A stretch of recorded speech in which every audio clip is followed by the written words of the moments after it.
ನಮಸ್ಕಾರ ಶ್ರೋತೃಗಳೇ, ಸ್ಪರ್ಧಾತ್ಮಕ ಪರೀಕ್ಷೆಗಳ ತಯಾರಿ ಸಂದೇಶ ಕಾರ್ಯಕ್ರಮಕ್ಕೆ ನಿಮಗೆಲ್ಲ ಸ್ವಾಗತ.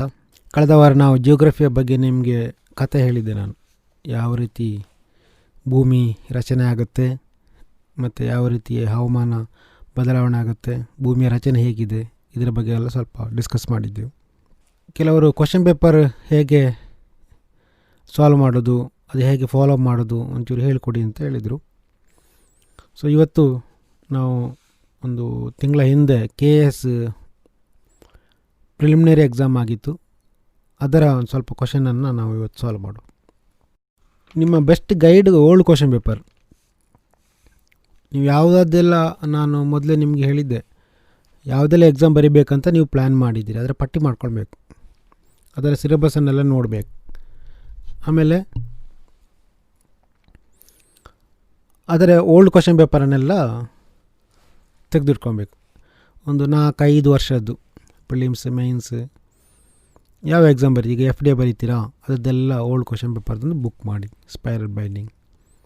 KS ಬರೀತೀರಿ ಅಂತಂದರೆ KS ಪ್ರಿಲಿಮ್ಸ್, ಮೇನ್ಸ್ ಅದರದ್ದೊಂದು 4-5 ವರ್ಷದ ಓಲ್ಡ್ ಕ್ವಶನ್ ಪೇಪರ್ಸು. IAS ಬರೀತೀರಿ ಅಂತಾದರೆ ಅದರದ್ದು ಕೂಡ ಅಷ್ಟೇ, ಪ್ರಿಲಿಮ್ಸ್, ಮೇನ್ಸ್ ಒಂದು ಬುಕ್ಲೆಟ್ ಮಾಡಿ ಇಟ್ಕೊಂಬಿಟ್ರೆ ಅದು ನಿಮಗೆ ವೆಬ್ಸೈಟಲ್ಲಿ ಸಿಗ್ತದೆ. ನೀವು UPSC ವೆಬ್ಸೈಟಿಗೆ ಹೋದರೆ ಅಲ್ಲಿ ಸಿಗ್ತದೆ, ಅಥವಾ KPSC ವೆಬ್ಸೈಟಿಗೆ ಹೋದರೆ ಅಲ್ಲಿ ಸಿಗ್ತದೆ.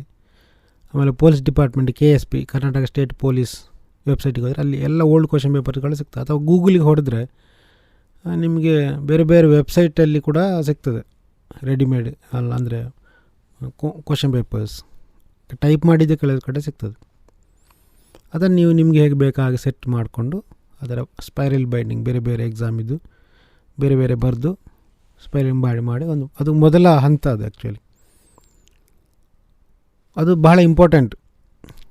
ಸ್ಟಾರ್ಟಿಂಗಲ್ಲಿ ನಾವು ಪುಸ್ತಕ ಓದುವ ಅಥವಾ ನೋಟ್ಸ್ ಮಾಡೋ ಬದಲು ಒಂದು 2-3 ತಿಂಗಳು, ಈಗ ಆಯಿತು 2-3 ತಿಂಗಳು ನಾವೆಲ್ಲ ಪ್ರಾರಂಭ ಮಾಡಿ, ನಿಮಗೆಲ್ಲ ಅನುಭವ ಆಗಿರ್ಬೋದು. ಫಸ್ಟ್ ನಾವು ಅದನ್ನೆಲ್ಲ ಒಟ್ಟು ಹಾಕಬೇಕು, ಪುಸ್ತಕಗಳ ಪಟ್ಟಿ ಮಾಡಬೇಕು. ಆಮೇಲೆ ಎಲ್ಲ ಸಿಲೆಬಸ್ಸನ್ನೆಲ್ಲ ಒಮ್ಮೆ ಆಗಾಗ ಚೆಕ್ ಮಾಡ್ತಾ ಇರಬೇಕು, ಹೆಂಗೆ ಕೇಳ್ತಾರೆ, ಹೇಗಿರುತ್ತೆ, ನೋಟಿಫಿಕೇಷನ್ಗಳನ್ನು ನೋಡ್ತಾ ಇರಬೇಕಾಗತ್ತೆ. ಹಾಗೆ ಹಳೆ ಕ್ವಶನ್ ಪೇಪರ್ಗಳನ್ನು ಈಗ ಒಂದು ಸೆಟ್ ಮಾಡಿ ದಿನಕ್ಕೊಮ್ಮೆ ಫುಲ್ ಡೇ ನೀವು ಪ್ರಿಪೇರ್ ಆಗ್ತೀರಿ ಅಂತ ಆದರೆ, ಡೈಲಿ 1 hour 2 hour ಪ್ರಿಪೇರ್ ಆಗ್ತೀರಿ ಅಂತ ಆದರೆ ವಾರಕ್ಕೊಮ್ಮೆ 1-2 ಸಾರಿ. ಎಷ್ಟು ಸಾರಿ ನೀವು ಓಲ್ಡ್ ಕ್ವಶನ್ ಪೇಪರ್ ನೋಡಿದರೆ ಅಷ್ಟು ನಿಮಗೆ ಎರರ್ಸ್ ಕಡಿಮೆ ಆಗ್ತದೆ, ನಿಮ್ಮ ಟೈಮ್ ಸೇವ್ ಆಗ್ತದೆ. ಇಲ್ಲಿ ಹೇಗೆ ನೀವು ಕ್ವಶನ್ ಪೇಪರ್ಗಳನ್ನು ಅಂದರೆ ಗುರುತಿಸಬೇಕು, ಆ ಕ್ವಶನ್ ಎಲ್ಲಿಂದ ಕೇಳ್ತಾರೆ, ಅದಕ್ಕೆ ಸಂಬಂಧಪಟ್ಟ ಟಾಪಿಕ್ಗಳು ಮತ್ತು ಏರಿಯಾಸ್ಗಳನ್ನು ಫಸ್ಟ್ ರೌಂಡ್ ಮುಗಿಸ್ಬೇಕು. ಅದಕ್ಕಿಂತ ಮೊದಲು ಒಮ್ಮೆ ಓದಬೇಕು ಎಲ್ಲ ಟೆಕ್ಸ್ಟ್ ಬುಕ್ಸ್ಗಳನ್ನು. ಸುಮ್ಮನೆ ನಾನು ಹೇಳಿದ್ದೇನೆ, ಒಂದು ಪುಸ್ತಕಗಳನ್ನು 2-3 ಸಾರಿ ಓದಬೇಕಾಗತ್ತೆ. ಒಂದು ಸಾರಿ ಹಂಗೆ ಅದು ನೆನಪಿಲ್ಲದೇ ಇರಲಿ, ಜಸ್ಟ್ ರೀಡ್ ದ ಬುಕ್. ಅದರ ಒಳಗಡೆ ಏನಿದೆ just read like A story, ಕತೆ ಥರ ಓದಬೇಕು. ಒಂದು ರೌಂಡ್ ಎಲ್ಲ ಪುಸ್ತಕಗಳು ನಿಮಗೆ ಲಿಸ್ಟ್ ಆಫ್ ಬುಕ್ಸ್ ಕೊಟ್ಟಿದೆ ಮೊದಲೇ. History books, economy, polity, geography, environment, art and culture, science, basic books ಯಾವುದೆಲ್ಲ ನೀವು ಬೇಕು ಅಂತ ಹೇಳ್ಕೊಳ್ತಿದ್ದೀರಾ ಅದರೆಲ್ಲ ಪಟ್ಟಿಯೆಲ್ಲ ಮಾಡಿದ್ದೀರಾ. ಆ ಪುಸ್ತಕಗಳನ್ನೆಲ್ಲ ಒಮ್ಮೆ ಸುಮ್ಮನೆ ಓದ್ಕೊಬೇಕು. ಅದರ ಮಧ್ಯೆ ಮಧ್ಯೆ ಈಗ ನ್ಯೂಸ್ ಪೇಪರ್ ಓದೋದು, ಓಲ್ಡ್ ಕ್ವಶನ್ ಪೇಪರ್ ಓದೋದು ಮಾಡ್ತಾ ಇರಬೇಕು. ಈಗ ಪುನಃ ಈ ಕ್ವಶನ್ಗಳನ್ನೆಲ್ಲ ಒಮ್ಮೆ, ಈಗ KPSC ಎಕ್ಸಾಮ್ ಬರೀತೀರಿ ಅಂತ ಆದರೆ ಆಲ್ಮೋಸ್ಟ್ ಎಲ್ಲ ಸೇಮ್. KSಗೆ, FDAಗೆ, SDAಗೆ, PDOಗೆ, KPSC ಅವರು ಏನೆಲ್ಲ ಕಂಡಕ್ಟ್ ಮಾಡ್ತಾರೆ ಅದೆಲ್ಲ ಆಲ್ಮೋಸ್ಟ್ ನಿಮಗೆ ಸೇಮ್. ಅದೇ ಒಂದು ಸೆಟ್ ಪ್ರಿಪೇರ್ ಆದರೆ KPSC ಎಲ್ಲ ಎಕ್ಸಾಮ್ ಬರಿಬೋದು. ಇತ್ತೀಚೆಗೆ KPSC ಅವರು ಒಂದು 127 ಪೋಸ್ಟಿಗೆ ಒಂದು ಎಕ್ಸಾಮ್ ಕರೆದಿದ್ರು. ಅದರ ಕೆಲವು ಕ್ವಶನ್ಸನ್ನು ನಾವು ನೋಡುವ, ಯಾವ ರೀತಿ ಕ್ವಶನ್ಸನ್ನೆಲ್ಲ ಕೇಳಿದ್ದಾರೆ, ಯಾವ ಏರಿಯಾನೆಲ್ಲ ಟಚ್ ಮಾಡಿದ್ದಾರೆ. ಈಗ ಮೊದಲನೇ ಕ್ವಶನ್, ಡ್ಯಾಶ್ ರಂದು ಯುನೈಟೆಡ್ ಕಿಂಗ್ಡಮ್ ಯುರೋಪಿಯನ್ ಒಕ್ಕೂಟವನ್ನು ತೊರೆಯಿತು ಮತ್ತು 11ನೇ ತಿಂಗಳ ಸಂಕ್ರಮಣಾವಧಿಯನ್ನು ಪ್ರವೇಶಿಸಿತು ಅಂತ ಡೇಟ್ ಕೇಳಿದ್ದಾರೆ. 1st January 2018, 1st January 2019, 1st January 2020, 31st January 2020. ಇದು ಪ್ಯೂರ್ ನ್ಯೂಸ್ ಪೇಪರ್. ಪ್ರಜಾವಾಣಿಯನ್ನು ಓದಬೇಕು, ಇಲ್ಲ ಮ್ಯಾಗ್ಝಿನ್ಗಳನ್ನು ಓದಬೇಕು. ಸೊ ನೋಡಿ 50% ಕ್ವಶನ್ಸ್ ನ್ಯೂಸ್ ಪೇಪರಿಂದಲೇ ಬರುತ್ತೆ, ಸಬ್ಜೆಕ್ಟ್ ಆಗಲಿ ಅದರ್ ಟಾಪಿಕ್ ಆಗಲಿ. ಇದೆಲ್ಲ ನೋಡಿ ಪ್ಲೇಸಸ್ ಇನ್ ನ್ಯೂಸ್ ಅಂತ ಹೇಳ್ಬೋದು. ಇದು ಒಂದು ದಿವಸ ಬರುತ್ತೆ ಅಷ್ಟೇ. ಒಂದು ದಿವಸ ನೀವು ನ್ಯೂಸ್ ಪೇಪರ್ ಮಿಸ್ ಆದರೆ 2 ಮಾರ್ಕ್ ಹೋಯಿತು. ನ್ಯೂಸ್ ಪೇಪರ್ ಓದಲಿಕ್ಕೆ ಸ್ಟಾರ್ಟ್ ಮಾಡೋ ಮೊದಲು ನಿಮ್ಮದು ಬುಕ್ಸ್ ಎಲ್ಲ ಓದಾಗಿರಬೇಕು. ಒಂದು ಸಾರಿ ಓದಿ ಮುಗಿದ್ರೆ ಮತ್ತೆ ನಾವು ನ್ಯೂಸ್ ಪೇಪರ್ದು ನೋಟ್ಸ್ ಮಾಡಲಿಕ್ಕೆ ಸ್ಟಾರ್ಟ್ ಮಾಡಬೇಕು. ಇದೆಲ್ಲ ನೀವು ಒಂದು ಅನುಭವವನ್ನು ಕರಗತಕ ಮಾಡ್ಕೊಬೇಕು. ಸೊ ಹಾಗಾಗಿ ಇದು ಒಂದು ದಿವಸ ಬಂದಿರುತ್ತೆ ಈ ನ್ಯೂಸು. ಅದು UK ಯುರೋಪಿಯನ್ ಒಕ್ಕೂಟದಿಂದ ಹೊರಗಡೆ ಬಂದಾಗ ಒಂದು ತಿಂಗಳ ನ್ಯೂಸಲ್ಲಿತ್ತು, ಒಂದು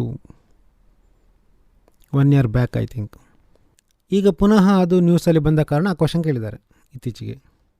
2ನೇ ಕ್ವಶನ್ನು, ಭಾರತದ ರಾಷ್ಟ್ರಪತಿಗಳಿಂದ GST ಪರಿಷತ್ತು ರಚನೆಗಾಗಿ ಸಂವಿಧಾನಕ್ಕೆ ಅವಕಾಶಗಳನ್ನು ಈ ಯಾವ ಆರ್ಟಿಕಲ್ ಒದಗಿಸಿತು? ಯಾವ ಆರ್ಟಿಕಲ್ಗೆ ಅಮೆಂಡ್ಮೆಂಟ್ ಮಾಡಿದ್ದಾರೆ? GST, goods and service tax. ಅದು ಕೂಡ ನ್ಯೂಸ್ ಪೇಪರೇ, ಪಾಲಿಟಿ ಸಬ್ಜೆಕ್ಟ್. ಆದರೆ ಇತ್ತೀಚೆಗೆ ಅದನ್ನು GSTಯನ್ನು ಇಂಟ್ರೊಡ್ಯೂಸ್ ಮಾಡಿದ್ದಾರೆ. ಕಳೆದ 20-30 ವರ್ಷಗಳಿಂದ ಇದನ್ನು ಮಾಡಬೇಕು ಅದನ್ನು ಒಟ್ಟು ಮಾಡಬೇಕು. ಇಲ್ಲಾಂದರೆ ಸರ್ವಿಸ್ ಟ್ಯಾಕ್ಸ್ ಬೇರೆ, ಗೂಡ್ಸ್ ಟ್ಯಾಕ್ಸ್ ಬೇರೆ ಇತ್ತು ಮೊದಲು. ಅದನ್ನೆಲ್ಲ ಒಟ್ಟಿಗೆ ಹಾಕಿದ್ದಾರೆ. ಒಂದೊಂದು ಕ್ಯಾಟಗರಿಗೆ ಒಂದೊಂದು ಸ್ಲ್ಯಾಬ್ ಕೊಟ್ಟಿದ್ದಾರೆ. 5%, 12%, 18%, ಆಮೇಲೆ 22%. ಹೀಗೆ ಅದರಲ್ಲಿ ಯಾವುದೆಲ್ಲ ಬರುತ್ತೆ. ಸೊ ಹಾಗಾದರೆ GSTದು ನ್ಯೂಸ್ ಮಾಡುವಾಗ ಕಂಪ್ಲೀಟ್ ಒಂದು 3, 4, 5 ಪೇಜಸ್ ಇದು ನೋಟ್ಸ್ ಮಾಡಬೇಕು. ಈಗ ಕಂಪ್ಲೀಟ್ GSTಯಲ್ಲಿ ಇನ್ನು ಮುಂದಕ್ಕೆ ಯಾವುದಾದ್ರು ನ್ಯೂಸ್ ಬಂದರೆ ಅದನ್ನು ನೋಟ್ ಮಾಡ್ಕೊಂಬಿಡ್ಬೇಕು. ಫಸ್ಟಿಗೆ ನಿಮಗೆ GST ಅಂದರೆ ಏನಂತ ಗೊತ್ತಿರಬೇಕು. ಕಂಪ್ಲೀಟ್ ಅದಕ್ಕೆ ನಿಮಗೆ ಬೇಕಾದಷ್ಟು ವೀಡಿಯೋಗಳು ಸಿಗ್ತದೆ ಯೂಟ್ಯೂಬಲ್ಲಿ, ಅದಕ್ಕೆ ಬೇಕಾದ ನೋಟ್ಸ್ಗಳು ಸಿಗ್ತವೆ. ಅದರಲ್ಲಿ GST ಕಂಪೋಸಿಷನ್ ಯಾರೆಲ್ಲ ಬರ್ತಾರೆ, ಅದು ಯಾವಾಗ ಪ್ರಾರಂಭ ಆಯಿತು, ಯಾವ ದಿನ ಅದಕ್ಕೆ ರಾಷ್ಟ್ರಪತಿ ಅಂಕಿತ ಸಿಕ್ಕಿತು, ಇದೆಲ್ಲ ಸಾಧಾರಣ ಒಂದು 2-3 ಪೇಜ್ ನಿಮಗೆ ನೋಟ್ಸ್ ಮಾಡ್ಬೋದು. ಮೈಕ್ರೋ ನೋಟ್ಸ್ ಮಾಡಿದ್ರೆ ಸಾಕು, ಅಥವಾ ಡಿಟೇಲ್ ನೋಟ್ಸ್ ಮಾಡಬೇಕು. ಪಾಯಿಂಟ್ಸ್ ಅಷ್ಟೇ, ಸೆಂಟೆನ್ಸ್ ಬರೀಬೇಕಂತಿಲ್ಲ, just points. So next question, ಅಂತರ್ವಲಯ ಮಣ್ಣುಗಳು, ಇಂಟರ್ಝೋನಲ್ ಸಾಯಿಲ್ಸ್ ಟೈಪ್ಸ್ ಕೇಳಿದ್ದಾರೆ. ಯಾವ ಥರದ ಸಾಯಿಲ್? ಇದು ಪ್ಯೂರ್ ಥಿಯರಿ ನೋಡಿ. ನೀವು ಜಿಯೋಗ್ರಫಿಯನ್ನು ಕ್ಲೀನಾಗಿ ಸ್ಟಡಿ ಮಾಡಿರಬೇಕು. ಸಮ್ ಟೈಮ್ ಡೈರೆಕ್ಟ್ ಕ್ವಶನ್ ಕೇಳ್ತಾರೆ, ನೇರವಾಗಿ ಥಿಯರಿಯನ್ನೇ ಕೇಳ್ತಾರೆ. ನೆಕ್ಸ್ಟ್, ಡ್ಯಾಶ್ ಹೊರಹೊಮ್ಮುವಿಕೆ ಮತ್ತು ಮುಳುಗಡೆ 2 ಲಕ್ಷಣಗಳನ್ನು ಪ್ರತಿನಿಧಿಸುತ್ತವೆ. Coastal belts, compound coast, neutral, simple and retrograded ಅಂತ. ಅಂದರೆ ಸಂಯುಕ್ತ ಸಮುದ್ರ ತೀರಗಳು, ತಟಸ್ಥ ಸಮುದ್ರ ತೀರಗಳು, ಸರಳ ತೀರಗಳು, ಆಮೇಲೆ ಹಿಂಚಲನ ಸಮುದ್ರ ತೀರಗಳು. ಇದು ಕೂಡ ಥಿಯರಿಯೇ. ನೀವು ಜಿಯೋಗ್ರಫಿಯನ್ನು ಸ್ಟಡಿ ಮಾಡಿರಬೇಕು. ನನ್ನನ್ನು ಹೇಳಿದಲ್ಲ, ಜಿಯೋಗ್ರಫಿ ಥಿಯರಿ ನಿಮಗೆ ಒಮ್ಮೆ ಬೇಸಿಕ್ ಗೊತ್ತಾದರೆ ಇದೆಲ್ಲ ಆರಾಮ್ಸೆ ಆನ್ಸರ್ ಮಾಡ್ಬೋದು. ಆ ಚಿತ್ರ ನೋಡಿರ್ಬೇಕು ನೀವು. ನೆಕ್ಸ್ಟ್ ಕ್ವಶನ್ನು, 1765 ಅಲಹಾಬಾದ್ ಒಪ್ಪಂದದಿಂದ ಈಸ್ಟ್ ಇಂಡಿಯಾ ಕಂಪನಿ ಪಡೆದುಕೊಂಡದ್ದು ಡ್ಯಾಶ್. ಅದು ಬಹಳ ಸುಲಭ ಉಂಟು. ನೀವು ಒಮ್ಮೆ ಹಿಸ್ಟ್ರಿ ಓದಿದರೆ, ಹಿಸ್ಟ್ರಿ ಈಸ್ ಹಿಸ್ಟ್ರಿ, ಇತಿಹಾಸದಿಂದ ಅವ್ರಿಗೆ ಆಚೆ ಮಾಡಿ ಕೇಳಲಿಕ್ಕೆ ಆಗೋದಿಲ್ಲ. ಅದನ್ನು ನೀವು ಜಸ್ಟ್ ಬೇಸಿಕ್ ಗೊತ್ತಾದರೆ ಒಂದು 10 ಕ್ವಶನಲ್ಲಿ 8 ಕ್ವಶನ್ ಆರಾಮ್ಸೆ ಆನ್ಸರ್ ಮಾಡ್ಬೋದು. 1765 ಅಲಹಾಬಾದ್ ಅಗ್ರಿಮೆಂಟಲ್ಲಿ ಅವರಿಗೆ ಯಾವುದೆಲ್ಲ ಸಿಕ್ತು? ಬಂಗಾಳ, ಬಿಹಾರ, ಒರಿಸ್ಸಾದ ದಿವಾನಿ ಹಕ್ಕುಗಳು, ಕೋರಮಂಡಲ ತೀರದ ಮೇಲನ ವ್ಯಾಪಾರ ಹಕ್ಕುಗಳು, ದೆಹಲಿ ರಾಜಕೀಯ ಮಧ್ಯಪ್ರವೇಶ ಹಕ್ಕುಗಳು, ಹೂಗ್ಲಿಯಲ್ಲಿ ಕೋಟೆಯನ್ನು ಕಟ್ಟಿಕೊಳ್ಳುವ. ವೆರಿ ಸಿಂಪಲ್ ನೋಡಿ, ನಿಮಗೆ ಒಮ್ಮೆ ಓದಿದ ನೆನಪಿದ್ದರೆ ಅದು ಯಾವುದು ಅಂತ ಆನ್ಸರ್ ಮಾಡ್ಬೋದು. ನೆಕ್ಸ್ಟ್ ಕ್ವಶನ್, ಮೂಲಭೂತ ಹಕ್ಕುಗಳ ಸಿದ್ಧಾಂತವನ್ನು ಆರ್ಟಿಕಲ್ 368ನೇ ಕಲಂನಡಿ ತಿದ್ದುಪಡಿ ಮಾಡಲಾಗದು ಎಂದು ಸರ್ವೋಚ್ಚ ನ್ಯಾಯಾಲಯ ಪ್ರತಿಪಾದಿಸಿದ್ದು ಯಾವ ಮೊಕದ್ದಮೆಯಲ್ಲಿ? ಗೋಪಾಲನ್ ಮತ್ತು Madras, Kesavananda Bharati case, Golaknath case, Maneka Gandhi case. 4 ಕೂಡ ಫಂಡಮೆಂಟಲ್ ರೈಟ್ಸಿಗೆ ಸಂಬಂಧಪಟ್ಟದ್ದು. ಫಂಡಮೆಂಟಲ್ ರೈಟ್ಸ್ ತಿದ್ದುಪಡಿ ಮಾಡ್ಬೋದಾ, ಮಾಡಬಾರ್ದಾ, ಅದಕ್ಕೆ ಅದರದಾದ ಕಥೆಗಳಿದ್ದಾವೆ. ನೀವು 4 ಸ್ಟೋರಿ ಕೂಡ ನೆನ್ಪಿಟ್ಕೊಳ್ಬೇಕಾಗತ್ತೆ. ಅದು ಎಂದೆಲ್ಲ ಒಂದು ರೀತಿಯಲ್ಲಿ ಬರ್ತದೆ. ಅಂದರೆ ಅಮೆಂಡ್ಮೆಂಟ್ಗಳು, ತಿದ್ದುಪಡಿಗಳು, ನಿಮಗೆ 103 ತಿದ್ದುಪಡಿಗಳನ್ನು ಕಲಿಬೇಕಾಗ್ತದೆ. ಅದರಲ್ಲಿ ಇಂಪಾರ್ಟೆಂಟ್ ತಿದ್ದುಪಡಿಗಳಿದು, ಒಂದು ಮೈಲಿಗಲ್ಲು ಅಂತ ಹೇಳ್ತೀವಲ್ಲ. ಫಂಡಮೆಂಟಲ್ ರೈಟ್ಸ್ ಈಸ್ ಇಂಪಾರ್ಟೆಂಟ್, ಯಾಕಂದರೆ ಅದನ್ನು ಕಂಪ್ಲೀಟ್ ನೀವು ಬೈಹಾರ್ಟ್ ಮಾಡಿದರೆ ತೊಂದರೆ ಇಲ್ಲ.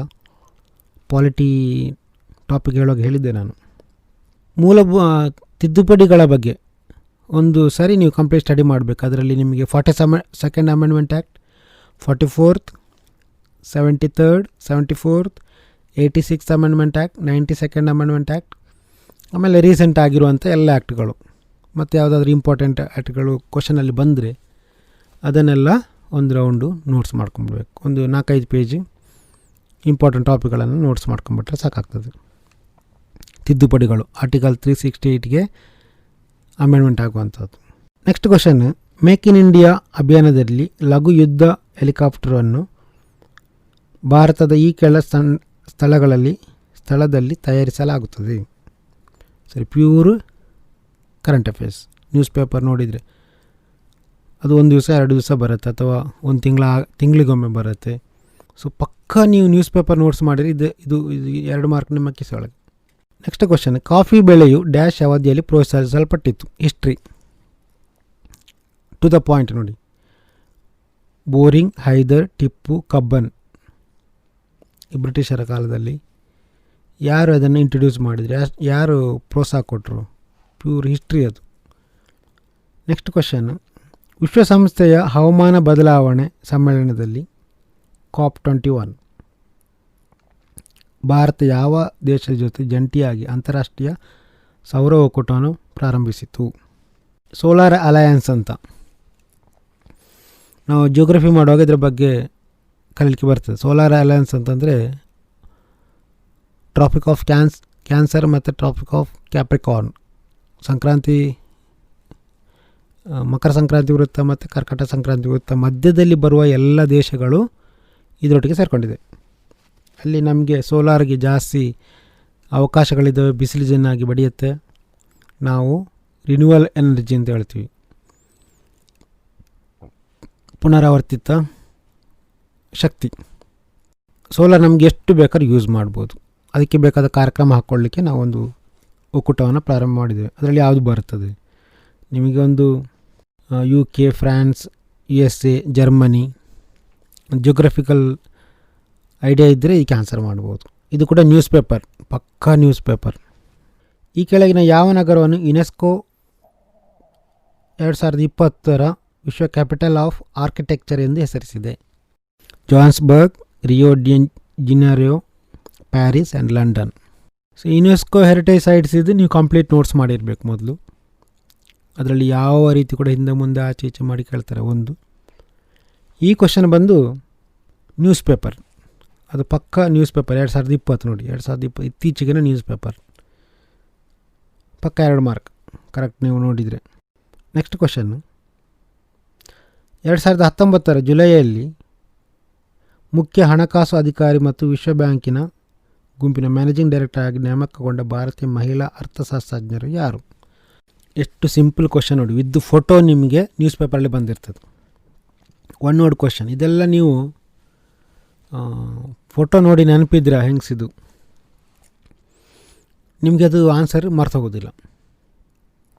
ನೋಟ್ಸ್ ಮಾಡುವಾಗ ನೀವು ಅಕಸ್ಮಾತ್ ಹೆಸರೆಲ್ಲ ಈ ಥರ ಪರ್ಸನ್ ಇನ್ ನ್ಯೂಸ್ ಅಂತ ಹೇಳ್ತೀವಿ, ಇದೆಲ್ಲ ನ್ಯೂಸ್ ಬಂದು ಪರ್ಸನ್ ಇನ್ ನ್ಯೂಸ್. ನ್ಯೂಸ್ ಪೇಪರಲ್ಲಿ ನಾರ್ಮಲಿ ಫೋಟೋ ಇರ್ತದೆ. ಅದು ಅಕಸ್ಮಾತ್ ನೀವು ಮ್ಯಾಗ್ಝಿನಲ್ಲೇ ನೋಡಿದ್ದೀರಿ ಅಥವಾ ಇನ್ಯಾವುದರಲ್ಲಿ ನೋಡಿದ್ದೀರಿ ಅಂತ ಆದರೆ ನಿಮಗೆ ಗೂಗಲ್ಗೆ ಹೋದರೆ ಅವರ ಇಡೀ ಕತೆ ಬರ್ತದೆ, ಅವರ ಎಕ್ಸ್ಪೀರಿಯನ್ಸ್ ಬ್ಯಾಕ್ಗ್ರೌಂಡ್ ಎಲ್ಲ. Next question, Indian MOOC massive open online courses dash ಎಂದು ಗುರುತಿಸಲ್ಪಟ್ಟಿದೆ. ಇದು ಕೂಡ ನ್ಯೂಸ್ ನೋಡಿ, ಡೈರೆಕ್ಟ್ ಕ್ವಶನ್. ಇದು ಗೌರ್ಮೆಂಟ್ ಸ್ಕೀಮ್ಸ್ ಕೂಡ ಆಗುತ್ತೆ ಅಥವಾ ಕರೆಂಟ್ ಅಫೇರ್ಸ್ ಕೂಡ ಆಗುತ್ತೆ. ಭೂಮಿ, ಕಿಯೋಸ್ಕ್, ಸ್ಪಾರ್ಕ್, ಸ್ವಯಂ. ನೆಕ್ಸ್ಟ್ ಕ್ವಶನ್ನು, ಮಂತ್ರಿಮಂಡಲದಲ್ಲಿ ಪ್ರಧಾನಮಂತ್ರಿಗಳು ಸೇರಿದಂತೆ ಸಚಿವರ ಒಟ್ಟು ಸಂಖ್ಯೆಯು ಲೋಕಸಭೆಯಲ್ಲಿರುವ ಸದಸ್ಯರ ಒಟ್ಟು ಸಂಖ್ಯೆಯ 15% ಜಾಸ್ತಿ ಇರಬಾರ್ದು. ಈ ಹೇಳಿಕೆಯನ್ನು ಸರಿಯಾದ ಉತ್ತರ ಸೂಚಿಸಿ. ಇದು ಆನ್ಸರ್ ಬಂದು ಇದನ್ನು 2003 ತಿದ್ದುಪಡಿ, 83ನೇ ತಿದ್ದುಪಡಿ, 93ನೇ ತಿದ್ದುಪಡಿ, 42ನೇ ತಿದ್ದುಪಡಿ ಅಂತ ಕೊಟ್ಟಿದ್ದಾರೆ. ನಿಮ್ಗೆ ಯಾವ ಅಮೆಂಡ್ಮೆಂಟ್ ಆ್ಯಕ್ಟ್ ಸೇರಿಸಿದೆ ಅಂದ ಕೂಡ ಅದು ಆನ್ಸರ್ ಸರಿ. ಅದಕ್ಕೆ ತುಂಬ ದೊಡ್ಡ ಸ್ಟೇಟ್ಮೆಂಟ್ ಕೊಟ್ಟಿದ್ದಾರೆ, ಬೇರೆ ಬೇರೆ ಆರ್ಟಿಕಲ್ ಅಂತ. ನಿಮಗೆ ಕೌನ್ಸಿಲ್ ಆಫ್ ಮಿನಿಸ್ಟರ್ ಯಾವ ಆರ್ಟಿಕಲಲ್ಲಿ ಬರ್ತದೆ ಅಂತ ಗೊತ್ತಿದ್ರೂ ಆನ್ಸರ್ ಕೂಡ ಮಾಡ್ಬೋದು. ಕೆಲವೊಮ್ಮೆ ಕ್ವಶನಲ್ಲೇ ನಿಮಗೆ ಆನ್ಸರ್ ಸಿಗ್ತದೆ. ಕೌನ್ಸಿಲ್ ಆಫ್ ಮಿನಿಸ್ಟರ್ಸ್ ಆರ್ಟಿಕಲ್ ಎಲ್ಲಿಂದ ಸ್ಟಾರ್ಟ್ ಆಗ್ತದೆ. ಸೊ ಆಗ ಆರ್ಟಿಕಲ್ ಬೇಸಲ್ಲಿ ಕೂಡ ನೀವು ಆನ್ಸರ್ ಮಾಡಬೇಕು. ವೆರಿ ಸಿಂಪಲ್ ಕ್ವಶನ್, ದೊಡ್ಡ ಕ್ವಶನ್ ಕೊಟ್ಟಿದ್ದಾರೆ ಬಟ್ ಅದು ತುಂಬ ಸುಲಭ ಇದೆ. Next question list 1 list 2 match the following ಕೊಟ್ಟಿದ್ದಾರೆ, ಲೇಖಕರು ಮತ್ತು ಪುಸ್ತಕಗಳು.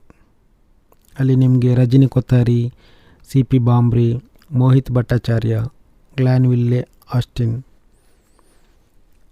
ಇಲ್ಲಿ public administration, caste and politics in India, working of a democratic constitution, Indian experience, the Indian state. ಇದು ನೋಡಿ, ಇದು ಕೂಡ ನ್ಯೂಸಲ್ಲಿ ಇರ್ತದೆ ಬುಕ್ಗಳ ಬಗ್ಗೆ, ಯಾರು ಬರೆದ್ರು, ಯಾಕೆ ಬರೆದ್ರು ಅಂತ. ಅದರ ಬೇಸಲ್ಲಿ ಕೂಡ ನಾವು ಒಂದು ಸಾರಿ ಗೊತ್ತಿದ್ದರೆ ಅದು ಮ್ಯಾಚ್ ಆಯಿತು ಅಂತಾದರೆ ನಿಮಗೆ ಆನ್ಸರ್ ಸಿಗ್ತದೆ.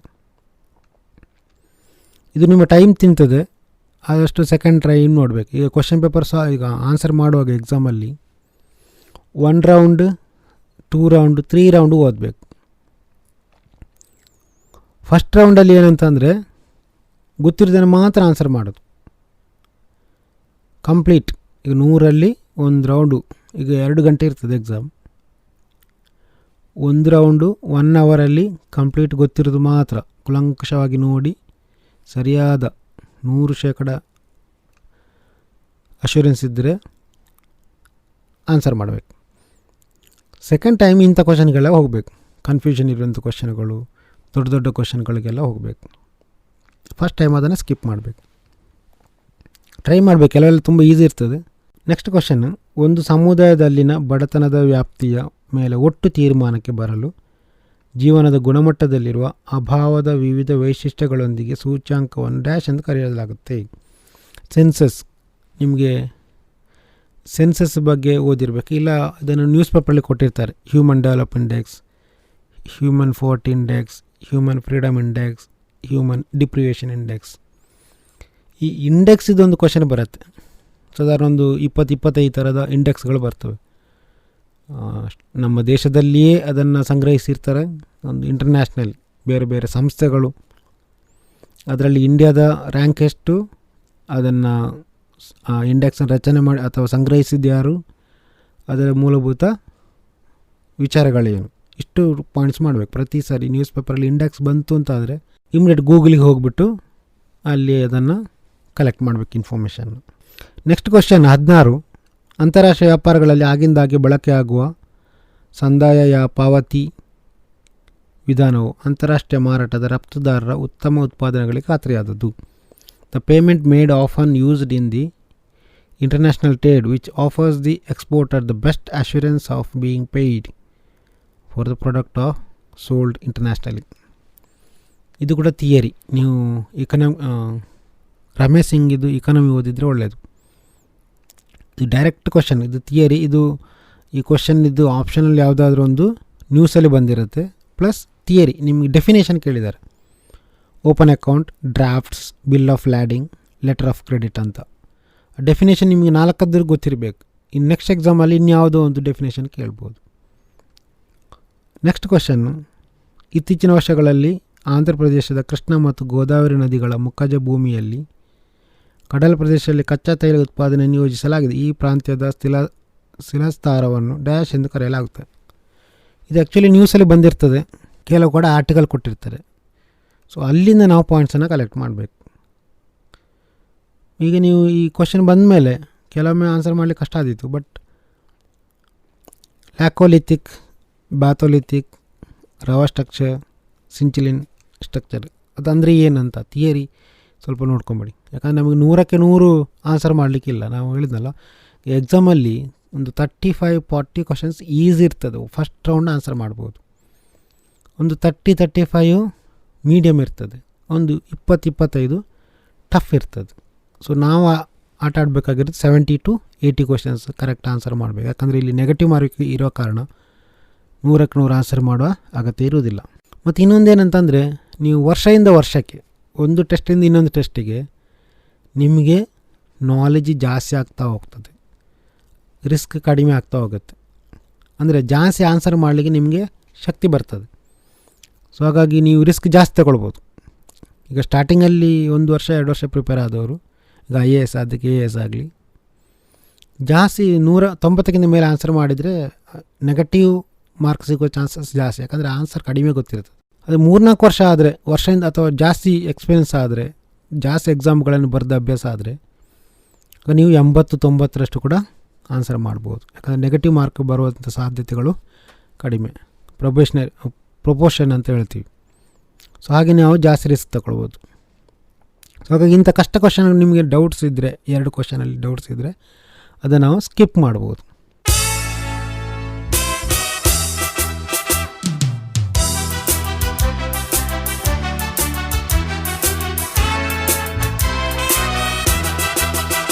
ನೆಕ್ಸ್ಟ್ ಕ್ವಶನ್, ಸ್ವಾತಂತ್ರ್ಯ ಚಳವಳಿಯ ಅವಧಿಯಲ್ಲಿ ಅಖಿಲ ಕರ್ನಾಟಕ ಸತ್ಯಾಗ್ರಹ ದಿನ ಎಂದು ಯಾವ ದಿನವನ್ನು ಆಚರಿಸ್ತಾರೆ? ಇದು ನೀವು ಕರ್ನಾಟಕ ಹಿಸ್ಟ್ರಿ ಓದಿದರೆ ಅದರಲ್ಲೂ ಇರ್ತದೆ, ಮತ್ತು ಅದು ನ್ಯೂಸಲ್ಲಿ ಕೂಡ ಬಂದಿರುವ ಸಾಧ್ಯತೆ ಜಾಸ್ತಿ. ಯಾಕಂದರೆ ಆ ದಿವಸವನ್ನು ರಾಜ್ಯ ಮಟ್ಟದಲ್ಲಿ ಆಚರಣೆ ಆಗಿರ್ತದೆ. Very simple. ಸೊ ಹಾಗೆ ದಿನಾಚರಣೆಗಳು, ಈಗ ಬೇರೆ ಬೇರೆ ದಿನಾಚರಣೆ ಈ ಸರಿ ತುಂಬ 2-3 ಕ್ವಶನ್ ಕೇಳಿದ್ದಾರೆ. ಈಗ ನ್ಯಾಷನಲ್ ಡೇ, ಇಂಟರ್ನ್ಯಾಷನಲ್ ಡೇ, ಆಮೇಲೆ ಬೇರೆ ಬೇರೆ ದಿನಗಳು, ಉದಾಹರಣೆಗೆ ಪರಿಸರ ದಿನ, ಆಮೇಲೆ ಅಹಿಂಸಾ ದಿನ, ಕಾನ್ಸ್ಟಿಟ್ಯೂಷನ್ ಡೇ, ಇದೆಲ್ಲ ಹೊಸ ಹೊಸ ಯುನೆಸ್ಕೋ ಹೆರಿಟೇಜ್ ಸೈಟ್ಸ್ ಡೇ. ಹಾಗೆ ಒಂದು 40 ದಿನಗಳು ತುಂಬ ಇದ್ದಾವೆ, ಒಂದು 100ರ ಮೇಲೆ ಸೆಲೆಬ್ರೇಷನ್ಗಳು ಉಂಟು. ಬೇಸ್ಡ್ ಆನ್ ದ ನ್ಯೂಸ್ ನೀವು ಒಂದು 25-30 ದಿನಗಳನ್ನು ನೆನ್ಪಿಟ್ಕೊಳ್ಬೇಕು, ಇಂಪಾರ್ಟೆಂಟ್ ಡೇಸ್. ಸೊ ಇದು ಕೂಡ ಹಾಗೆ. ನೆಕ್ಸ್ಟ್, ಇಥಿಯೋಪಿಯಾ ದೇಶವು ಇತ್ತೀಚೆಗೆ ಉಡಾವಣೆ ಮಾಡಿದ ಪ್ರಥಮ ಉಪಗ್ರಹದ ಹೆಸರೇನು? ಇದು ಕೂಡ ಒಂದು ದಿವಸ ನ್ಯೂಸ್ ಬಂದಿರ್ತದೆ with picture.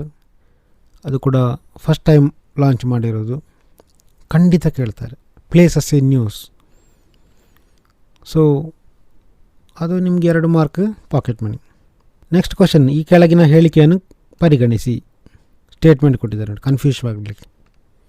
Corporation tax is lived on the income of both registered and non unregistered companies and corporations.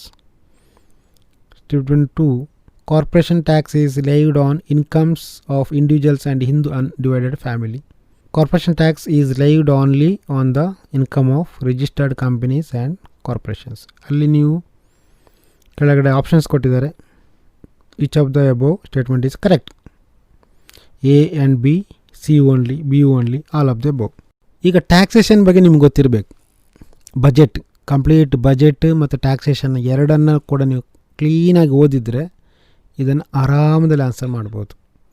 ಇತ್ತೀಚೆಗೆ ಕೊರೋನಾದಿಂದಾಗಿ ಈ ಟ್ಯಾಕ್ಸ್ಗಳ ಬಗ್ಗೆ ಸಿಕ್ಕಾಪಟ್ಟೆ ನ್ಯೂಸಲ್ಲಿತ್ತು. ಟ್ಯಾಕ್ಸ್ ರಿಡಕ್ಷನ್ ಕೊಡೋದು, ಆಮೇಲೆ ಟೈಮ್ ಬೌಂಡ್ ಕೊಡೋದು, ಹೀಗೆ ತುಂಬ ಬೇರೆ ಬೇರೆ. ಅದರಲ್ಲಿ ಕೂಡ ಡೈರೆಕ್ಟ್ ಟ್ಯಾಕ್ಸಸ್, ಇಂಡೈರೆಕ್ಟ್ ಟ್ಯಾಕ್ಸಸ್, ನಾನ್ ರೆವೆನ್ಯೂ ಟ್ಯಾಕ್ಸಸ್, ನಾನ್ ರೆವೆನ್ಯೂ, ಹೀಗೆ ಅದರಲ್ಲಿ ಏನು ಸ್ಲ್ಯಾಬ್ಗಳು ಬರ್ತದೆ. ಸೊ ಟ್ಯಾಕ್ಸೇಷನನ್ನು ಆ ಥಿಯರಿ ಕ್ವಶನ್ ಕೇಳಿದ್ದಾರೆ ನೋಡಿ, ಸಿಂಪಲ್ ಥಿಯರಿ ಕ್ವಶನ್ ಕೇಳಿದ್ದಾರೆ. ನೆಕ್ಸ್ಟ್, ಭಾರತೀಯ ನಾಣ್ಯಶಾಸ್ತ್ರ ಇತಿಹಾಸದಲ್ಲಿ ಪಂಚ್ ಗುರುತಿನ ನಾಣ್ಯಗಳಿಗೆ ವಿಶಿಷ್ಟ ಸ್ಥಾನವಿದೆ. Which of the following statement is correct? ಇದು ಅತ್ಯಂತ ಪ್ರಾಚೀನ ನಾಣ್ಯಗಳು. ಇದು ಭಾರತದಲ್ಲಿ ಇರಲಿಲ್ಲ, ದಕ್ಷಿಣ ಭಾರತದಲ್ಲಿ ಇರಲಿಲ್ಲ. ನಾಣ್ಯಗಳು 1 ಅಥವಾ 2 ಮಗ್ಗಲುಗಳಲ್ಲೂ ಚಿಹ್ನೆಯನ್ನು ಗುರುತಿಸಬಹುದು, ಬೆಳ್ಳಿಯಲ್ಲಿ ಮಾತ್ರ ದೊರೆಯುತ್ತದೆ. ಸೊ ಹಾಗಾದರೆ ಆರ್ಟ್ ಆ್ಯಂಡ್ ಆರ್ಕಿಟೆಕ್ಚರ್, ಕಲ್ಚರ್, ನಮ್ಮ ದೇಶದ ಕಾಯಿನೇಜ್, ಇದೆಲ್ಲ ನೀವು ಕಥೆಯನ್ನು ನೆನ್ಪಿಟ್ಕೊಂಡ್ರೆ ಇದು ಕೂಡ ಹಿಸ್ಟ್ರಿ, ಪಕ್ಕ ನೀವು ಹಿಸ್ಟ್ರಿಯನ್ನು ಓದ್ಕೊಂಡಿದ್ರೆ ಇದು ಆನ್ಸರ್ ಮಾಡ್ಬೋದು. ಸ್ಟೇಟ್ಮೆಂಟ್ ಕೊಟ್ಟಿದ್ದಾರೆ A and D, A and C, A B C D, A C D. So ಇದು ಸ್ವಲ್ಪ ಕಷ್ಟ ಉಂಟು, ಯಾಕಂದರೆ ನೀವು ಅಲ್ಲಿ optional all of the above ಕೊಟ್ಟಿದ್ದಾರೆ, ಕೆಲವನ್ನು ಮಿಸ್ ಮಾಡಿದ್ದಾರೆ, ಹಾಗಾಗಿ ಜಾಗ್ರತೆ ಮಾಡಬೇಕಾಗತ್ತೆ. ನೆಕ್ಸ್ಟ್ ಕ್ವಶನ್ 22, ಗ್ಯಾಲಪಗೋಸ್ ದ್ವೀಪ ಯಾವ ದೇಶವು ಇತ್ತೀಚೆಗೆ ತುರ್ತು ಪರಿಸ್ಥಿತಿ ಘೋಷಿಸಿದೆ? ಇದು ಕೂಡ ಪ್ಲೇಸಸ್ ಇನ್ ನ್ಯೂಸ್, 1 ದಿವಸ ಬಂದಿರುತ್ತೆ ಅಥವಾ 2-3 ದಿವಸ ಬಂದಿರುತ್ತೆ. ಇತ್ತೀಚೆಗೆ ತುಂಬ ಎಲ್ಲ ಕಡೆ ದಂಗೆ ಹೇಳೋದು, ಗಲಾಟೆ ಆಗೋದು, ಪ್ರಾಬ್ಲಮ್ಸ್ ಎಲ್ಲ ಇದೆ. ನೀರಿನ problem, terrorist problem. So places in news ಅದು ಹೆಚ್ಚಾಗಿ ಲಾಸ್ಟ್ ಪೇಜಲ್ಲಿ ಇರ್ತದೆ ನೋಡಿ, ಇಲ್ಲ ಇಂಟರ್ನ್ಯಾಷನಲ್ ಪೇಜಲ್ಲಿ ಇರ್ತದೆ. ಸೊ ಅದನ್ನು ಪಕ್ಕ ನೋಟ್ ಮಾಡ್ಕೊಂಬಿಡ್ಬೇಕು. ಮತ್ತು ಅಲ್ಲಿಯ ಮ್ಯಾಪನ್ನು ನೀವು ನೋಡಿರಬೇಕು. ನಾರ್ತ್, ಸೌತ್, ಈಸ್ಟ್, ವೆಸ್ಟ್, ಅಲ್ಲಿ ಸಿ ಯಾವುದು ಬರುತ್ತೆ, ಓಷನ್ ಯಾವುದು ಬರುತ್ತೆ, ಮೌಂಟೇನ್ ಯಾವ್ದಾದ್ರು ಬರುತ್ತಾ, ಈ ಥರದ್ದೆಲ್ಲ ಮ್ಯಾಪಿಂಗನ್ನು ಕೂಡ ಮಾಡಬೇಕಾಗತ್ತೆ. ಬಟ್ ಇಲ್ಲಿ ಇವರು ಸಿಂಪಲ್ ಕೇಳಿದ್ದಾರೆ. ನೆಕ್ಸ್ಟ್ ನದಿ, ಮಂಜುಗಡ್ಡೆ ಅಥವಾ ಭೂಮಿ ಮೇಲ್ಭಾಗದಲ್ಲಿ ಘನೀಕರಿಸುವ ನೀರಿನ ಪದರನ್ನು ಡ್ಯಾಶ್ ಅಂತ ಕರೀತಾರೆ. ಇದು ಕೂಡ ಥಿಯರಿ. ಜಿಯೋಗ್ರಫಿ ಹೆಚ್ಚಿನ ಕ್ವಶನ್ಸ್ ಎಲ್ಲ ಡೈರೆಕ್ಟ್ ಥಿಯರಿ ಕೇಳಿದ್ದಾರೆ. ನೆಕ್ಸ್ಟ್ ಕ್ವಶನ್, ಜೆಲಿಕ್ಸಿನ್ರವರಿಂದ ಮುಂದಿರಿಸಲ್ಪಟ್ಟ ವಲಸೆ ಸಂಕ್ರಮಣ ಸಿದ್ಧಾಂತವು ಡ್ಯಾಶ್ ಆಧಾರದ ಮೇಲಿದೆ. The migration transition theory. ಇದು ಕೂಡ ನ್ಯೂಸಲ್ಲಿ ಬಂದಿರ್ತದೆ. ಸೊ ಅದನ್ನು ಓದಿ ನೆನಪಿದ್ರೆ ಆನ್ಸರ್ ಮಾಡ್ಬೋದು. ಇಲ್ಲ GK ಅಂತ ಹೇಳ್ತೀವಿ, ಜನರಲ್ ನಾಲೆಜ್ ಕೂಡ ಆಗ್ತದೆ. ನೆಕ್ಸ್ಟ್, ಹಿಂದೂ ಪ್ರತಿಮಾ ಶಾಸ್ತ್ರ ಪ್ರಕಾರ ಚತುರ್ವಿಂಶತಿ ಮೂರ್ತಿ ಎಂಬ ಪದ ಈ ಕೆಳಗಿನ ಯಾವ ಹೇಳಿಕೆಯನ್ನು ಸೂಚಿಸ್ತದೆ? ಹಿಂದೂ ಶಾಸ್ತ್ರ. ಇದು ನಿಮಗೆ ಬೇರೆ ಎಲ್ಲೂ ಸೋರ್ಸ್ ಇಲ್ಲ. ನಿಮಗೆ ನಮ್ಮ ಕರ್ನಾಟಕ ಹಿಸ್ಟ್ರಿ ಅಥವಾ ಹಿಂದೂಯಿಸಮ್ ಗೊತ್ತಿದ್ದರೆ ನ್ಯೂಸ್ ಪೇಪರಲ್ಲೆಲ್ಲ ಮಾಹಿತಿ ಸಿಕ್ಕಿರ್ಬೋದು, ಕಥೆಗಳಲ್ಲಿ ಸಿಕ್ಕಿರ್ಬೋದು. ನೆಕ್ಸ್ಟ್, 2020ನೇ ಹವಾಮಾನ ಅಪಾಯ ಸೂಚ್ಯಂಕದಲ್ಲಿ ಡ್ಯಾಶ್ನೇ ಸ್ಥಾನ ಇದೆ. India's rank in climate risk index 2020. ಇಂಡೆಕ್ಸ್ಗಳ ಬಗ್ಗೆ ನೋಡಿ ಎಷ್ಟು ಕ್ವಶನ್ ಬಂದಿದೆ. ಇದು ಕೂಡ ಪಕ್ಕಾ ಆನ್ಸರ್, ನ್ಯೂಸ್ ಪೇಪರಲ್ಲಿ ಓದಬೇಕು. ಕೆಲಸ ಮಾಡಲು ಸಮರ್ಥವಾಗಿರುವ ಮತ್ತು ಬಯಸುವ ಎಲ್ಲರಿಗೂ ಸಾಕಷ್ಟು ಉದ್ಯೋಗಗಳನ್ನು ಸೃಷ್ಟಿಸುವಾಗ ಉತ್ಪಾದಕ ಸಾಮರ್ಥ್ಯದ ಅಸಮರ್ಪಕತೆಯನ್ನು ಸಂಬಂಧವುಳ್ಳ ನಿರುದ್ಯೋಗವು ಅನ್ಎಂಪ್ಲಾಯ್ಮೆಂಟ್. ಡೆಫಿನೇಷನ್ ಕೇಳಿದ್ದಾರೆ ನೋಡಿ.